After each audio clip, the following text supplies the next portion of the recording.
యువత నాయకుడు జగన్ గారు మాట్లాడతారు. చాలా డబ్బులు ఖర్చు పెడుతున్నారు, అసలు మనకేం ఖర్చు పెట్టట్లేదు. ఫీజు ఎలిజిబిలిటీ లేదు అనేసి అన్నారు. టీవీ ఉన్నా ఇవ్వరంట. పక్క రాష్ట్రాల్లో ముఖ్యమంత్రులు ధర్నా విద్యార్థుల కోసం చేసిన ధర్నా అందరూ కూడా ఒక యూనియన్ గా విద్యార్థి ఐక్యత, విద్యార్థి ఐక్యత, విద్యార్థి ఐక్యత. ఇప్పుడు సయ్యద్ సర్దార్ గారు మాట్లాడారు. అందరికీ ఇక్కడ విచ్చేసిన విద్యార్థులకు జోహార్లు తెలుపుతున్నాము.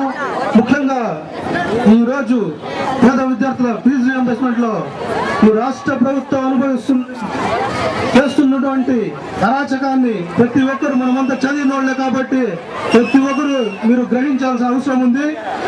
మనం చేసే ఈ ఫీజు రియంబర్స్ ఉద్యమాన్ని రాష్ట్ర ప్రభుత్వానికే కాకుండా ఢిల్లీలో ఉండే సోనియా గాంధీ కూడా తెలియాల్సిన అవసరం ఉంది. ఈ రాష్ట్రంలోనే జగన్మోహన్ రెడ్డి తప్పించి ఏ నాయకుడు కూడా పేద విద్యార్థుల కోసం నిరాహార దీక్షలు కానీ ఎటువంటి దీక్షలు చేయలేదు. వాళ్ళందరూ రాజకీయ దీక్షలు తప్పించి ఎటువంటి ప్రయోజనం లేదు.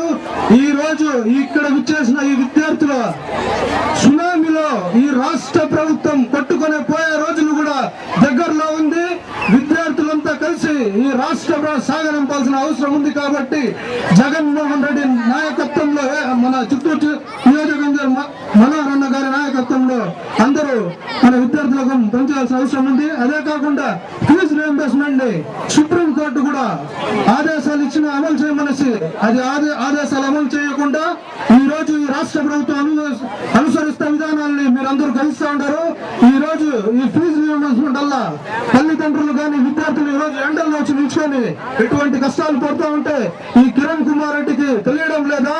అదే విధంగా యువకిరణాలంట రాజీవ్ ఉద్యోగశ్రేణి వైఎస్ పెట్టిన రాజీవ్ ఉద్యోగశ్రేణి ఈ రోజు యువకిరణాలు పేర్లు మార్చి ఈ రోజు 1,00,000 ఉద్యోగాలు ఇస్తారు. ఎక్కడి నుంచి ఇస్తావు ఉద్యోగాలు? 108 సిబ్బంది ఉండే వాళ్ళ ఉద్యోగాలు తొలగిస్తా ఉంటాను, నువ్వు ఎక్కడి నుంచి ఇస్తావని విద్యార్థుల తరఫున వైఎస్ఆర్ మేము డిమాండ్ చేస్తాం. అదేవిధంగా ఈ ఫీజు రియంబర్స్మెంట్ మొత్తము వెంటనే విడుదల చేయాలి. విడుదల చేయని పక్షంలో మేమంతా వైఎస్ఆర్ కాంగ్రెస్ పార్టీ గాని విద్యార్థులు ఇక్కడ విచ్చేసిన విద్యార్థి సునామీ ఒక రాష్ట్ర ప్రభుత్వాన్ని ముంచే రోజులు కూడా దగ్గర పడ్డాయని విద్యార్థులు పెట్టుకున్న ఏ ప్రభుత్వం మనుగడ సాధించాలన్న విషయాన్ని ప్రతి ఒక్కరు గ్రహించాలని అవకాశం పెద్దలకు ధన్యవాదాలు.